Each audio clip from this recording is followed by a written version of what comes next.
Welcome to another Self-Investor podcast episode. Today we had Rafal Shotzik, my business partner.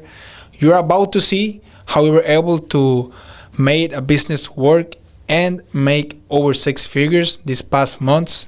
If you want to learn about real estate, business, personal development, and more, this is the podcast that you need to hear and watch. So hope you enjoy it. Let's start. So, Rafal, thanks for being here, bro. I really appreciate you. For those that don't know who Rafal is, of course, he's my partner. Thanks to him, I'm able to, make my business work and everything. So, first question, bro. How did you get into real estate? Why do you like real estate and why did you dive in real estate? So I have to give a little shout out to my parents, definitely. They're the first ones who taught me that the best place to put money is definitely in assets, and they were the first ones to do that in the family. So they started out with a small little rental portfolio that they developed up in New York. And I saw that definitely helping my dad feel more comfortable, with retirement kind of coming up. He definitely was a little more relaxed than most people are. And the natural progression was, how do I do it? So I went ahead and got one rental unit, burned all the money. So that first unit I got when I was a junior in college, actually. So it was the summer of junior year, going into senior year, we picked up a little condo out in Queens. And we burned pretty much all the cash I had in the bank. And then I was like, great, now I got to wait another 10 years to do this again, to save up that, $250,000 in New York, right, to buy something. Nice. And then the quest of how do I get more doors started. The question was always, how do we stack cash, right? So to make that happen over and over again. And did you always, so you mentioned that in your junior year, you acquired your first rental. So did you always had in mind that the best way to invest in real estate was just acquiring rentals? That was the only thing I knew, man. And you can ask anyone around in my circle. All I kept talking about was how to get a six unit or 8 unit in Brooklyn, because Brooklyn was the future, and here we are. but then how do you buy that? I guess of course you put a down payment. You didn't buy the whole thing cash. Yeah. Exactly. So how much was that down payment, and how did you save for it? So shout out to my parents for being very smart and not letting me spend any of my birthday, Christmas, whatever money ever from, I guess, when I was a baby up until when I was at that point 21 years old. Everything that I ever got was always put away. And so that just grew and grew and grew. And, 21 years of saving, amounted to that, right around that $250,000 for a down payment. And I got a mortgage, nothing beyond that. It wasn't full cash acquisition, just standard leverage. And it was enough to cash flow a couple $100 a month. And I just thought it was kind of cool that it was just passively kind of happening in the background. Exactly. So I guess that you deposit a lot of money for that down payment, and you were like, okay, now how am I supposed to do 100 more of this? Exactly. Should I be saving each 3 years or each 4 years, and then I cut it one by one? I don't think that would be sustainable. So what happened? What shifted in your mind? I guess life, teaching you that you need to make decisions earlier and sooner. I realized that just waiting for those extra 10 years to save up that exact same amount, because if you think about it, it's just way too long. There's no way that this is the way we're going to go. I had much bigger goals, and I wanted to have way more doors at the time. That was my only focus, was just volume of doors. And then so as soon as I realized that even saving as a really good, high income earning, call it engineer, working in New York City, what some would say would want to be, it was going to be really difficult.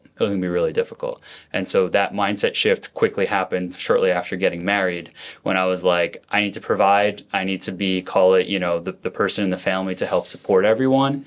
And I was like, I can't just sit back and relax and wait for this to happen in 10, 15, 20, 30 years. I want to be a present dad. I want to, have a family. And so then, you and I pivoted both into a really nice niche of real estate that definitely helps make all those things happen faster.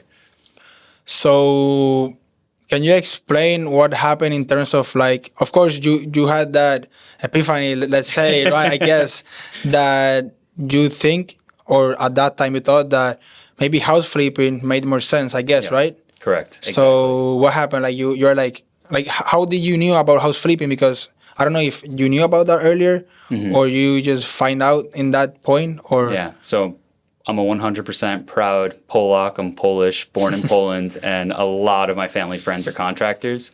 And Nice. so obviously through that network, a lot of the time contractors here and there, they'll do one house or two houses or whatever, and just always something that I knew people were doing. And most of the time they weren't even really flipping them. They were just kind of buying them, fixing them, and just refinancing and keeping them. And they were doing it all cash. And in my mind, that was like so risky and so crazy.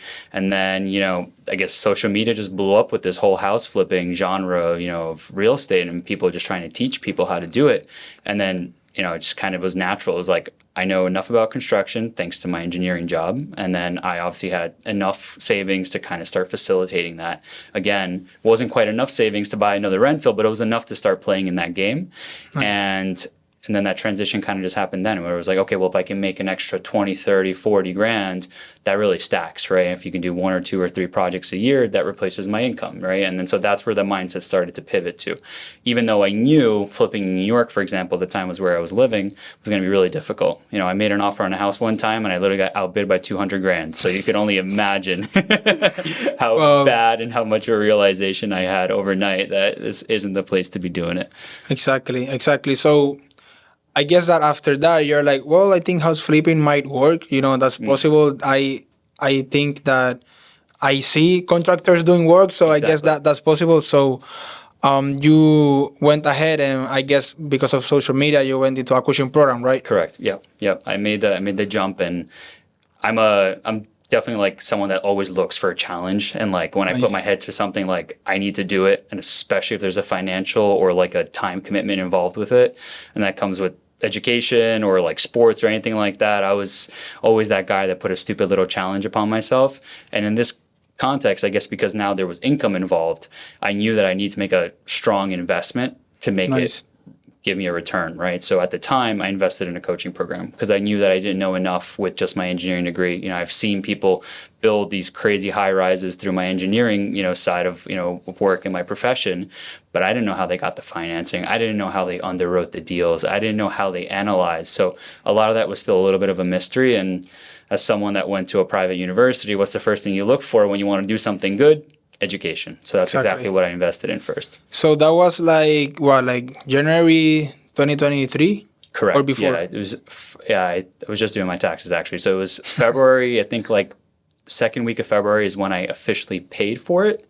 And then started like that program. They had like a 3-month like crunch. And you were working as an engineer at the time, of course. Correct. I was working as an engineer full time, and I was going to get my professional engineering license at the same time. Nice. So actually the sales rep that was selling me the course at the time, even he was like, because obviously they want to keep their numbers high on people that actually succeed in their programs, right? And he's like, hey, I really think you should maybe pencil this and come back to it in May after you take your PE exam. And at the time I was like, no way, man. Like I can handle it all. Don't worry. I was waking up at 5:30 doing the coaching program materials, the modules, the whatever. It's going to work 8 to 5. And then after work, we were doing real estate on the side. And you actually witnessed some of this because I was still, when we first started working together, I was still working full time, and I was doing that after 5 o'clock, or even on the, honestly, sometimes I would get a text or a phone call during a lunch. It was crazy, but we were definitely balancing a lot of things at once. And did you expect it that when you started in the coaching program and learned how to flip, that you were going to quit your job? Like, anytime soon, or you were like, nah, probably this is gonna be like a side hustle or what? Yeah. No, I definitely at the time thought it was gonna be a side hustle for sure, without a doubt. And I remember just thinking, and shout out to my dad. Like my dad works a full-time job, and he has a very successful side hustle that honestly I would think even makes more than his full-time job, But that's kind of where my mind was always at. It's like occupy your work week, Monday through Saturday. Max it out, get all the income you can. And at the time, I remember even the sales guy that I was talking to for the coaching program, he was saying to me like, oh, like, you only need to do, and then there was always about like 3 deals to replace what you're making right now. Or if you do this type of a deal, you only have to do 10 deals to replace your income. And he kept like selling me on it. And I was like, dude, like I don't need that. I know that works on a lot of people. For me, this is just like, I want to bring in an extra blank a month.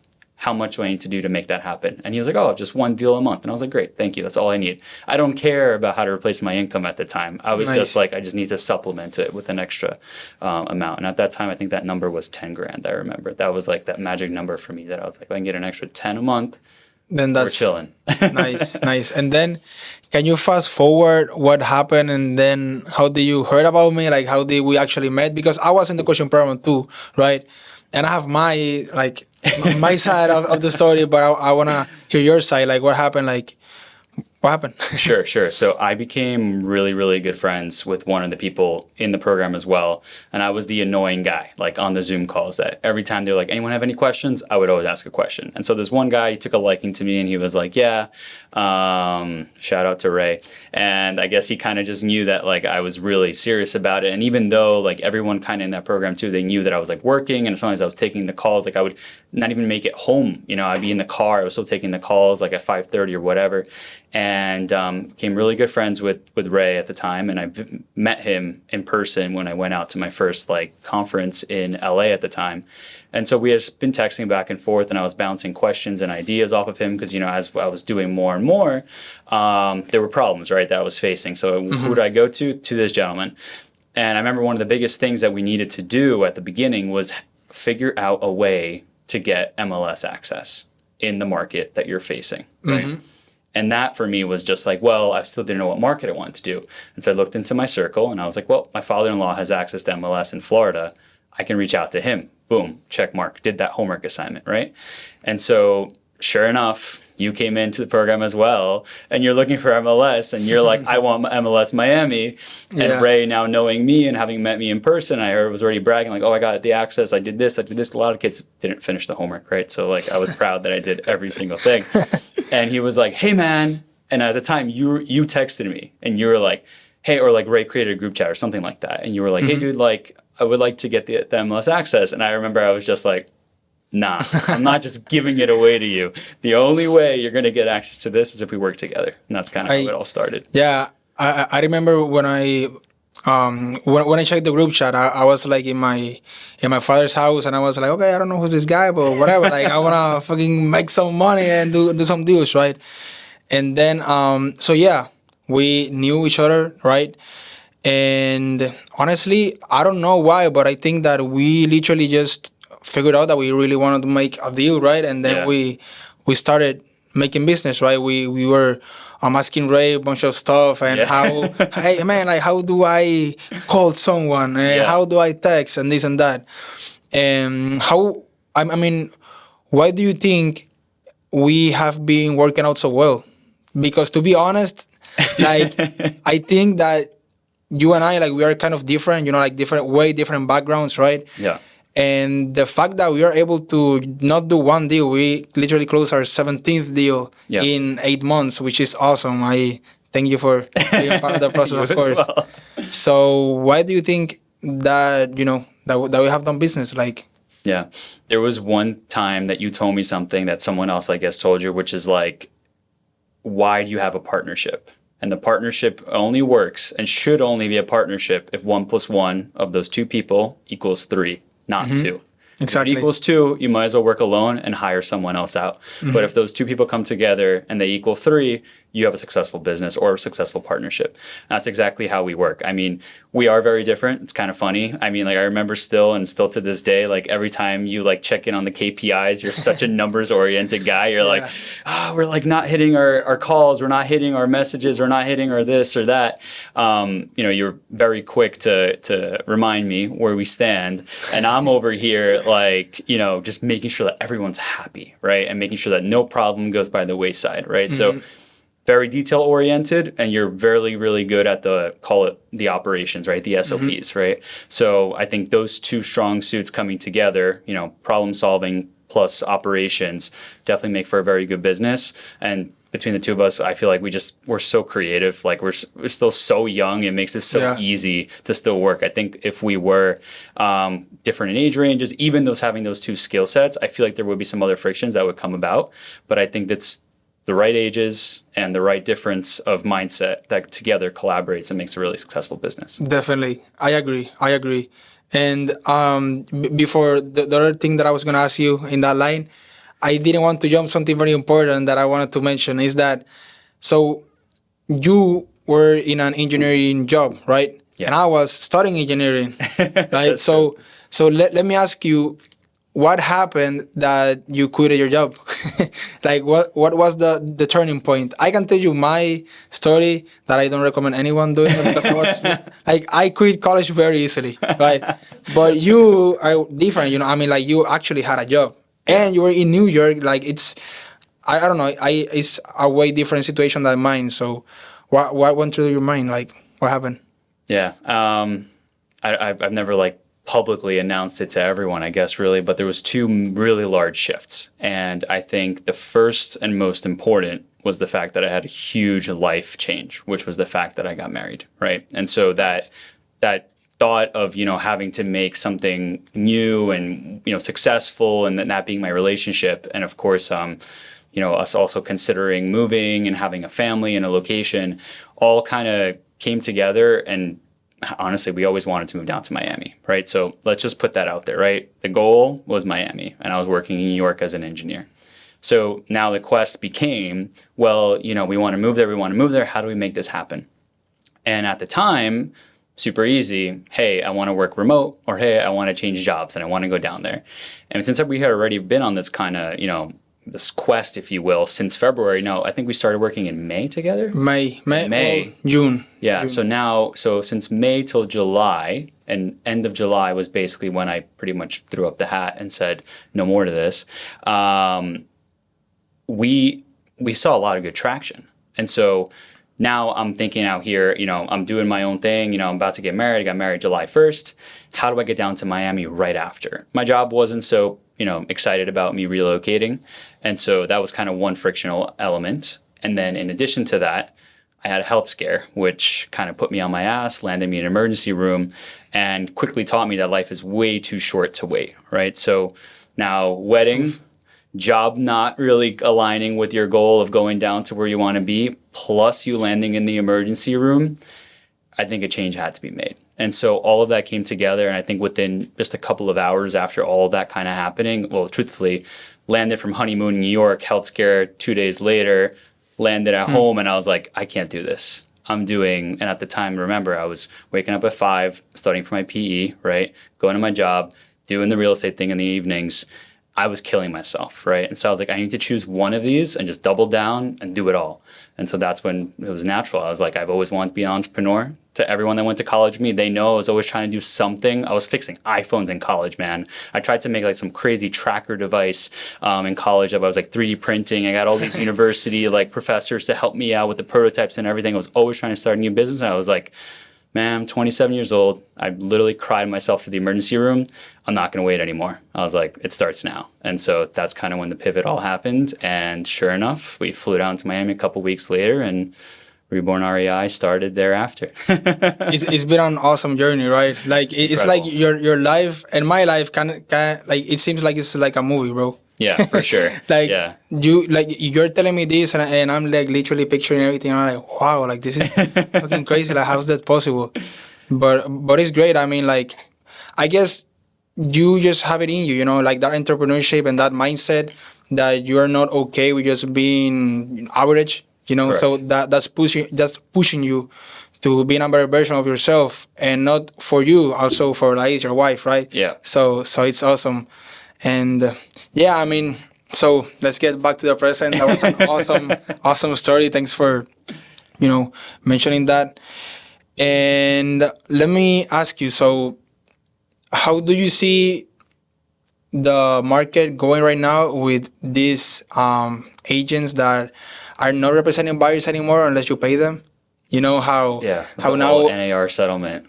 so now, you know, like the sellers are only paying for their listings, the listings agent, not the buyer's agent. So what do you think about that? Do you think that would matter or not really? I mean, personally, as someone who has family that are, you know, successful real estate agents in this market and in other markets as well, I think it's a really good way to protect yourself. I mean, let's be honest, a lot of people in those lines of work, unfortunately, were sometimes working for free for months and nothing would happen, right? So it protects them in two ways, I think.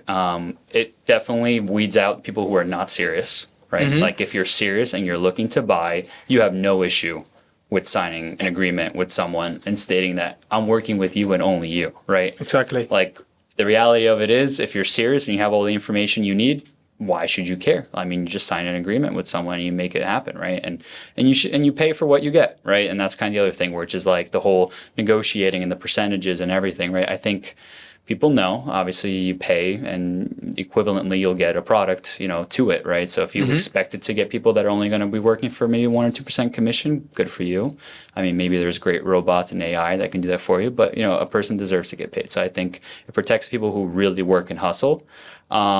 And I don't think it's going to be that big of a deal, to be honest. I think it'll just help weed out the waste, I think, is really what's going to come about. The whole who's paying for it, that portion is interesting, and I don't really have a well-formed opinion about it because it kind of goes down the same rabbit hole. It's like, well, that person's super serious. He's okay with paying for the commission on his side, right, on the buy side. But I genuinely think that as a whole, it'll just help get rid of the people that are just window shopping, that never really have an intent of making the switch. But if they sign a contract and they know that they're on the line to work with this person and really figure it out, I think you're going to get more, call it, committed and motivated buyers that are now that you're working with and working for, right? Rather than having a million prospects. Maybe it's just better to have 100 that are really going to buy in the next 3 to 6 months, right? Exactly. I think that's what happens. Yeah, and the reason that I asked you this is because, I mean, of course, in our business, I'm doing more of like the marketing, like texting and all that. But you are the one that are actually negotiating with them, right? Yeah. Like, you're always like speaking to them and, trying to get the best deal and all that. Yeah. So speaking about that, right? What are your strategies when negotiating, like with these agents, like for those agents that are looking at this podcast right now, right? Why should they go with us? Why should they go with us? Yeah. Very simple. We're honest and we just want to make deals happen, right? That's the one thing, like I always drop like on the phone. I tell everyone, I'm like, I'm going to be super honest with you. These are my numbers. This is where I'm at. This is what I'm looking to do. I'm not trying to sugarcoat anything. I'm not here to lie.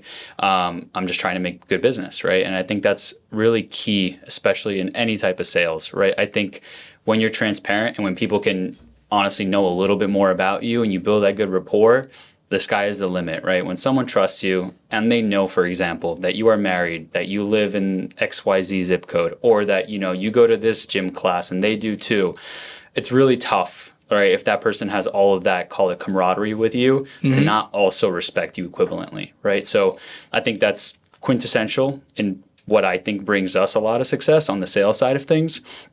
It's just the fact that, there's honestly probably 20, 30 people that I can call right now and check in, and I know exactly where they are. I know that one of them had a newborn kid, I think 6 weeks ago at this point, if I remember correctly, right? Another Shout out to that guy. Yeah, exactly, right? Like I know all these little details that really help make for good conversation.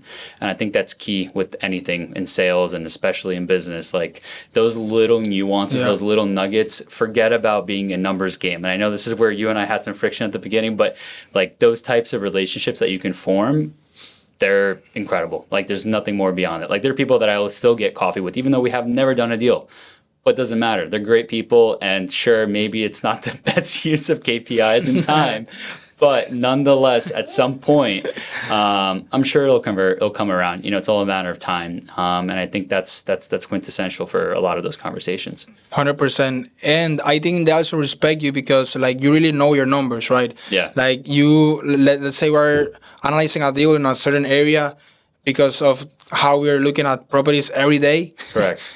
We know what this area would work better for, like in terms of like pyramids and all that. So by you mentioning that on the conversation, they're like, okay, this guy is not full of it. He knows what he's talking about. Exactly. That's one of my favorite things to do is to talk out the numbers with someone else and make sure that we're in agreement. Because I think that's usually where, being investors, right, we always get the bad end of the stick and we're the ones who are lowballing, right? And they think, you're trying to make 300K out of this deal. Exactly. Yeah. Like, but I think once everyone understands where we're coming from, and if we agree on a resale, there's no way that deal isn't going to happen. That's the toughest though. If we disagree on resale, that conversation is over. If someone thinks you're going to get an extra 150 grand on a house, then we think there's no way of coming back. That person is definitely not going to agree with us and probably won't give us that contract. Definitely. And I think a lot of people that are starting out don't try to master that skill of like of course there's a lot of ways to do this business or whatever, but the fact that we really know the market, I think that's one of the most important things. And if someone is starting out, I think he or she should focus a lot of energy on understanding the market and calculating like the ARV and all that, right? So will that be an advice you would give to someone that is starting out, or what would you say 100%. that would be? Yeah. And we did this really well when we first started. What was the first thing that we did for like the first 3 months? I feel like anytime we had any type of hope, in a deal, what was the first thing we did? We relayed that address to someone else. Hey, can you quickly run your numbers? Give me your feedback. And we didn't count how many times we did it, but we probably did it at least 100, 150 times with various investors. And we got all these different, layers of feedback. And granted, we both did education courses, right? So we already had that foundation. And even with that foundation, we still were missing so much knowledge on how to analyze the markets.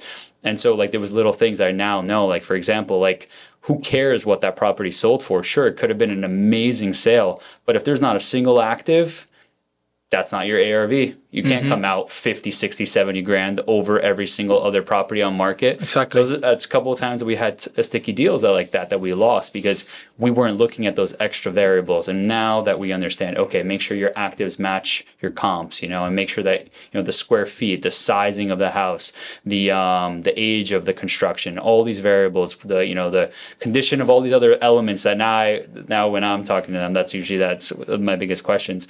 Now we really understand like what is in the numbers, rather than, I remember when we were still throwing like $1 per square foot metric at everything. Rookie mistake. We sounded so good. We were like, oh yeah, it's going to cost 45 grand. They're like, how do you know that? $50 a square foot. And they're like, really? Like, are you sure?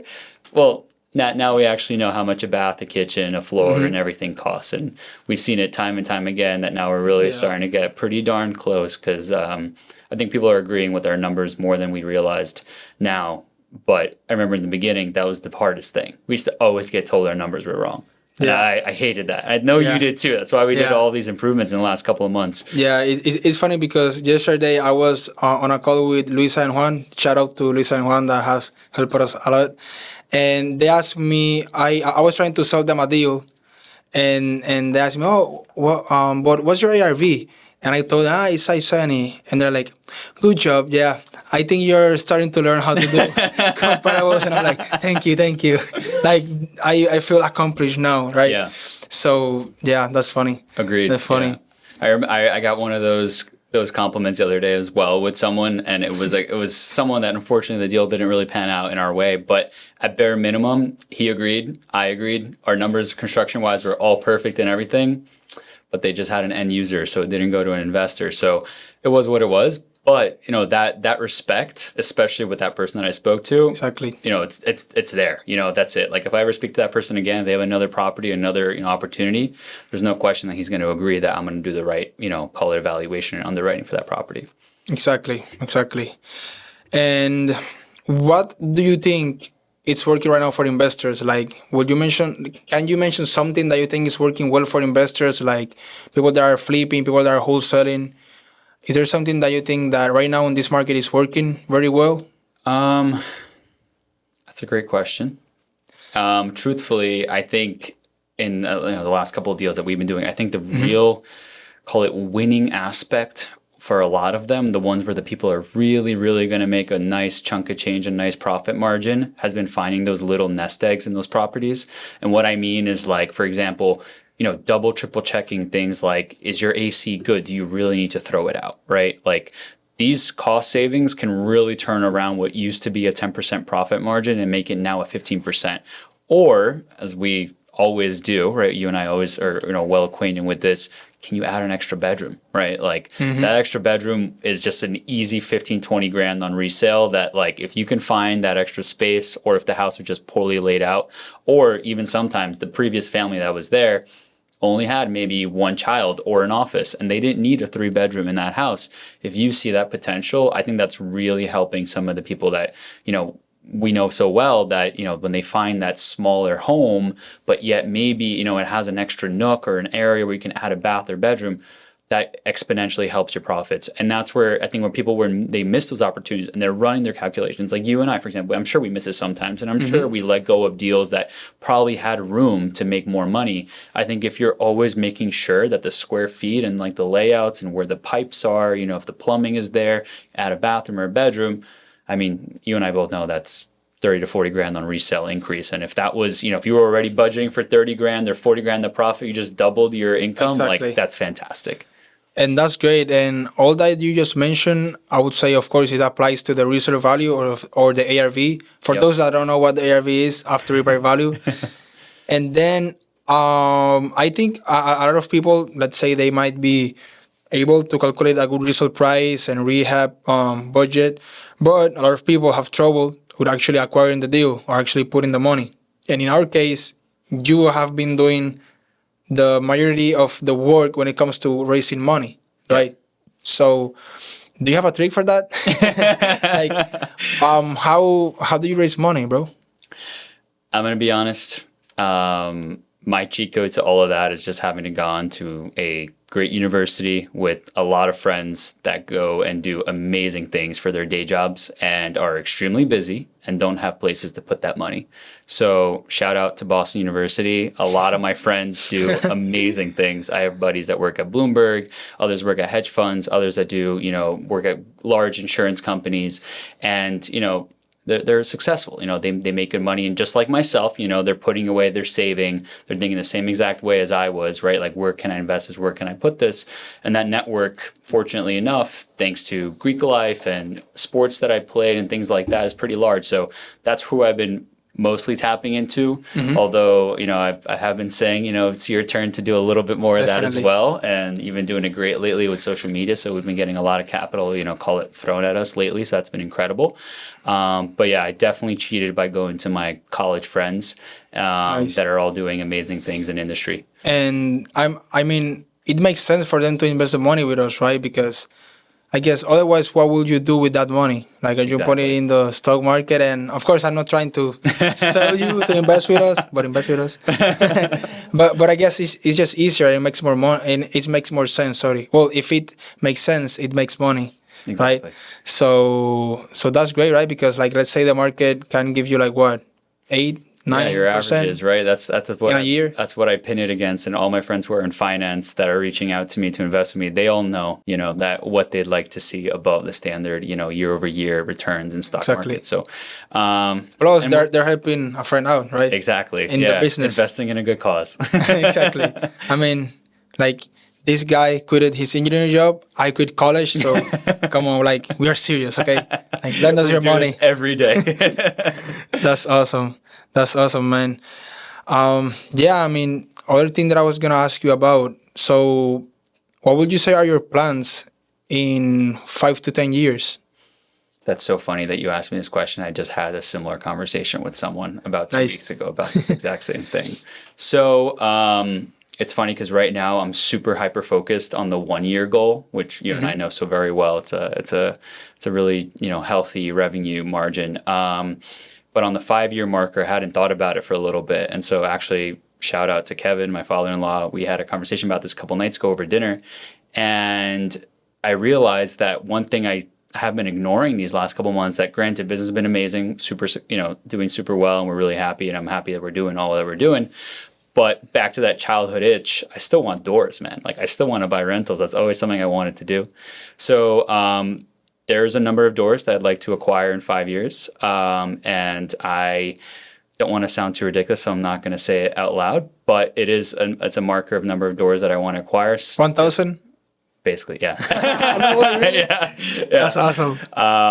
And there's a really, really quick exponential curve that happens. And you and I both have seen many people do this, right? Where you start, you call it your 16 unit, your 32 units. And then once you've kind of make those happen, you build that track record, then you go out there and you raise for 160 or 200 unit building. Exactly. So those numbers really pop really fast once you have that track record and that portfolio that you can show, and you can get those capital, call it the either the syndications or the other synergies, where you kind of show people that, hey, I've done it, this as many times. So those things really accelerate. So for all those that are thinking, oh my God, that's crazy, how many per year?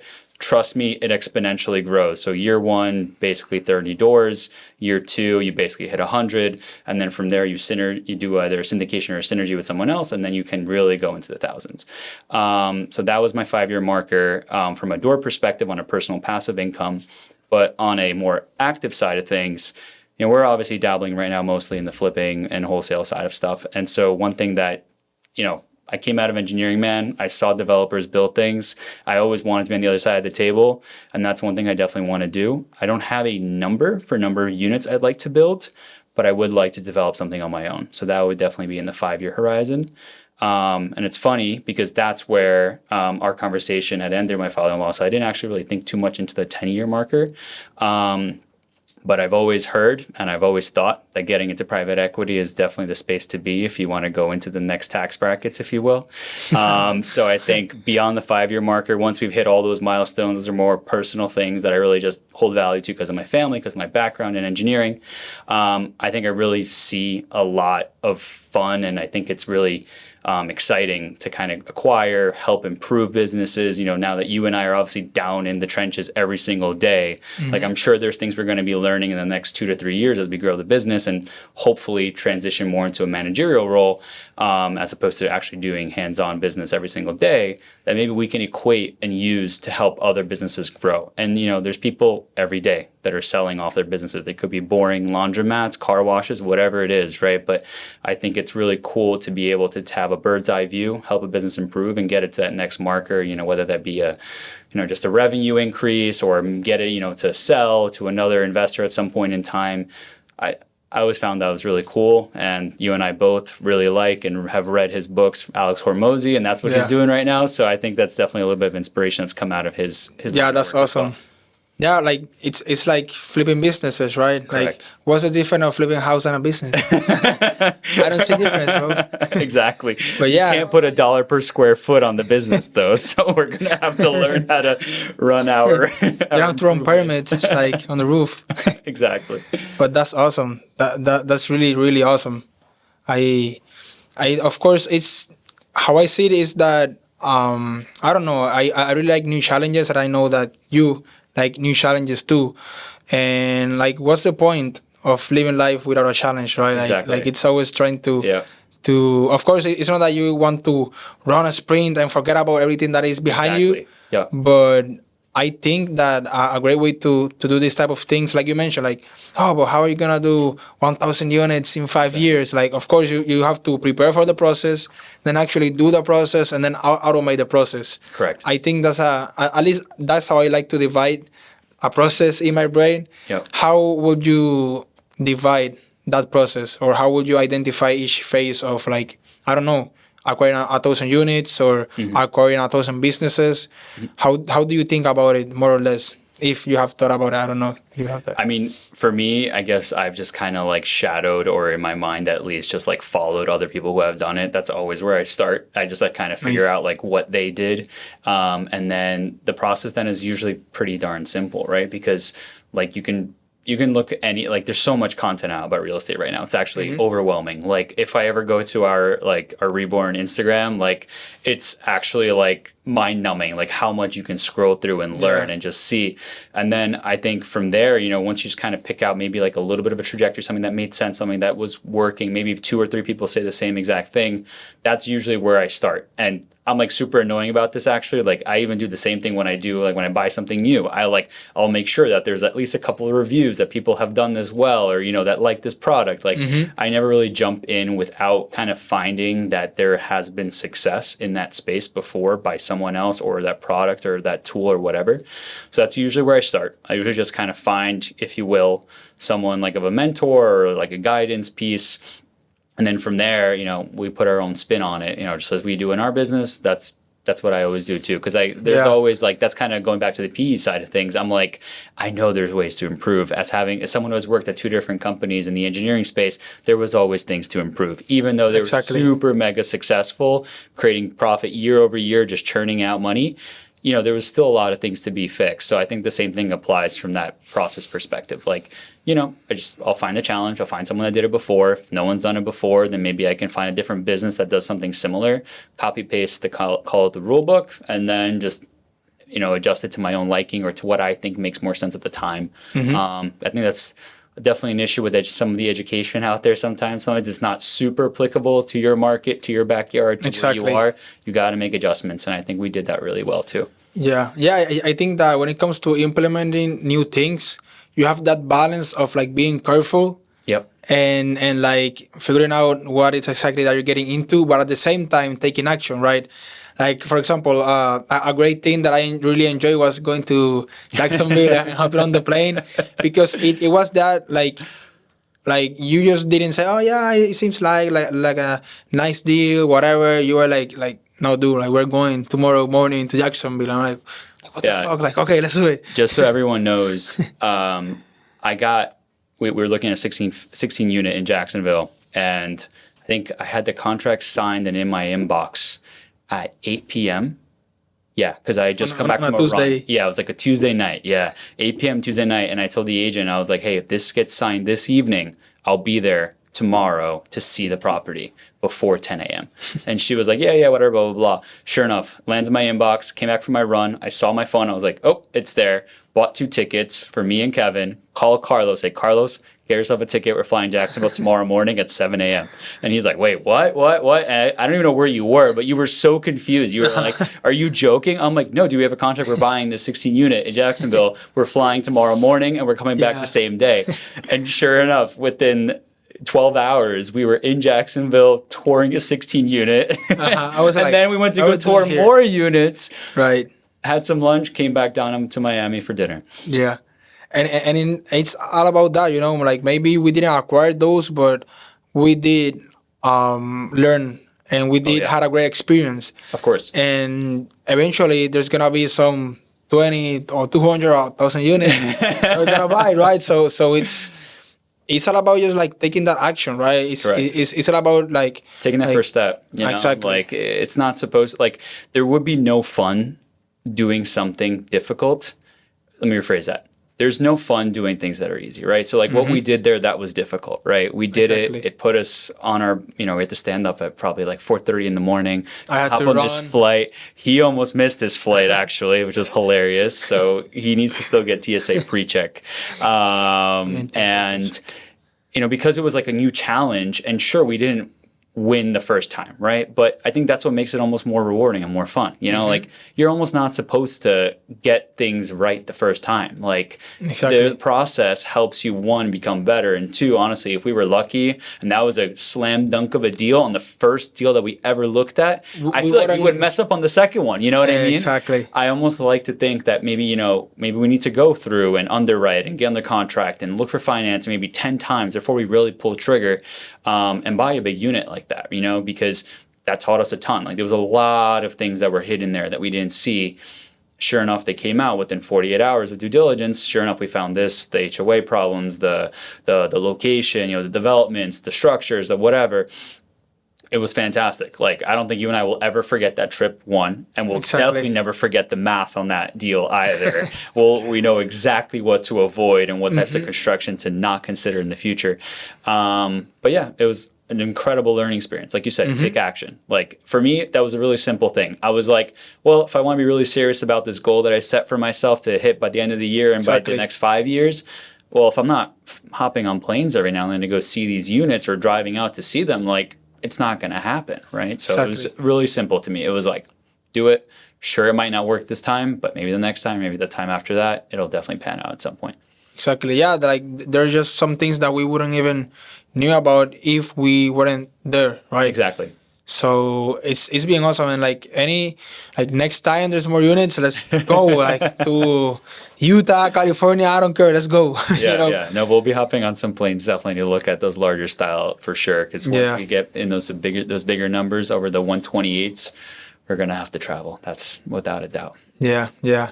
And I think the podcast is coming to an end, but before I wanted to ask you something a little bit more personal. Sure. If you want to answer, right? If you don't want to answer, it's okay. We can cut it off. But I wanted to ask you about your relationship with your wife, because I think it's amazing, dude, to be honest. Like I see you guys and I guess you guys were best friends before, so that's not fair. But the reason I wanted to ask you is because, of course, a lot of people think like, yeah, getting into entrepreneurship, it'd be hard because I have kids, I have a wife, and all that. So, how do you handle?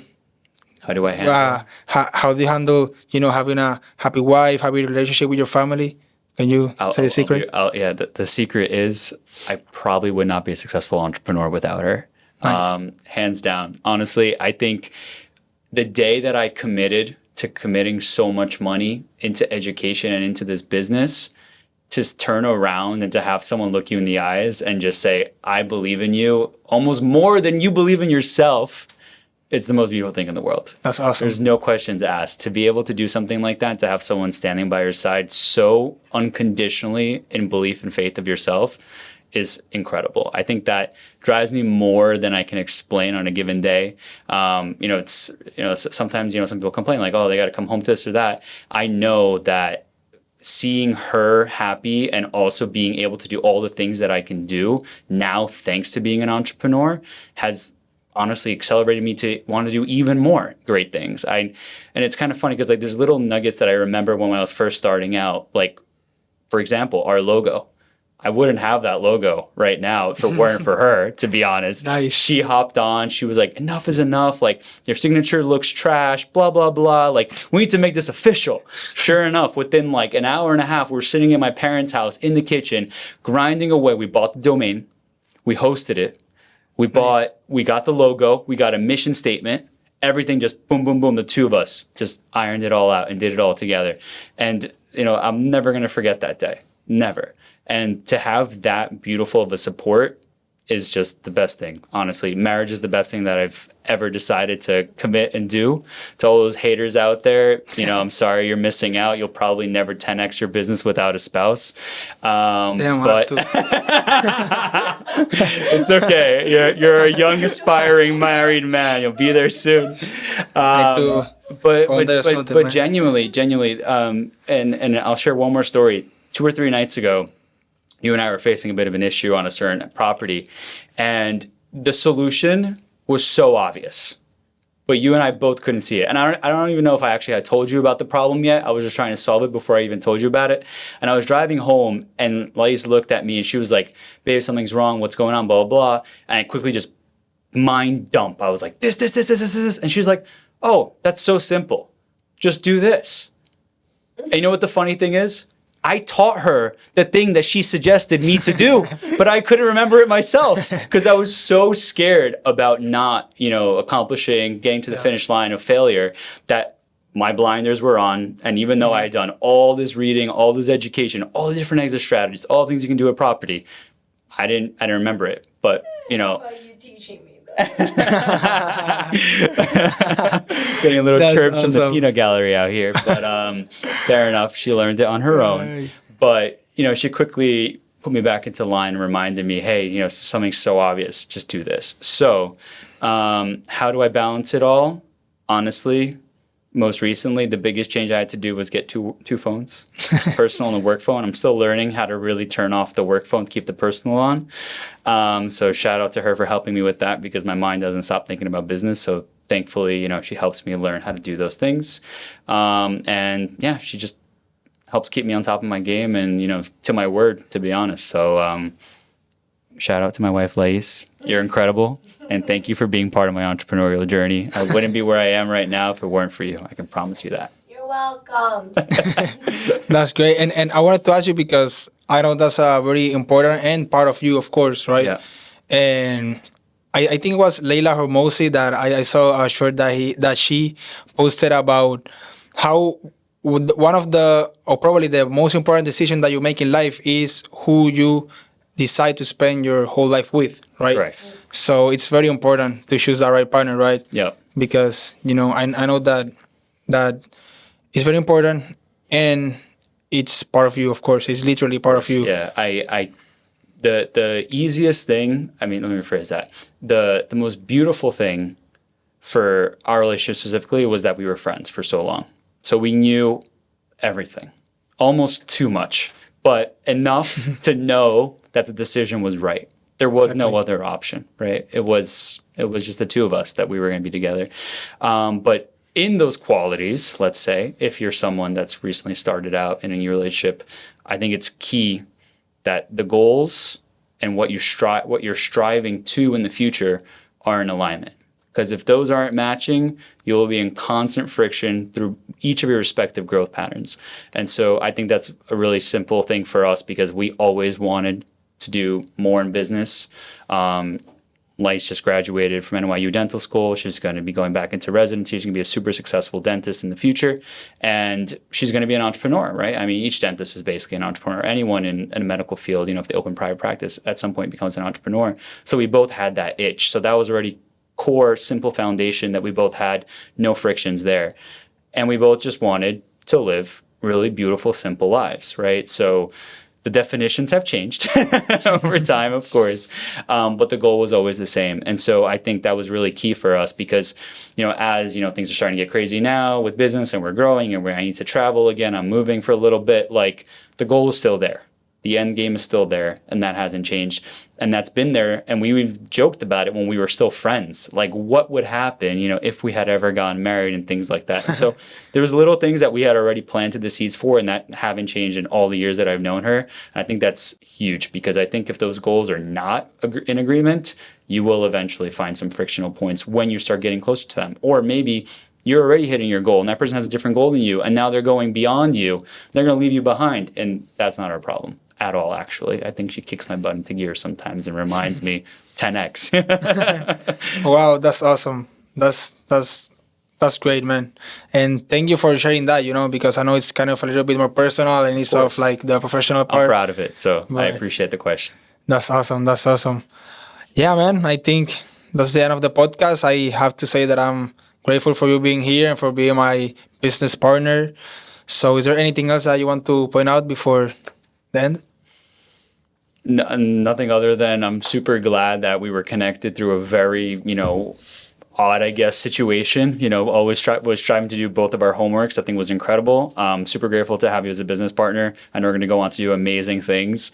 Super happy to be out here. I don't really public speak that much, so it's kind of funny as the person who's on the phone and negotiating a lot most days. I've never really done anything in this platform, so shout out to you for putting this together. And I feel like I need to ask you a question in return to end it off, because then that would be a really nice way to pivot the way, because you're always talking. You don't get to talk about yourself enough. What's your 5-year goal? At least like 1,000 units. No, I'm just kidding.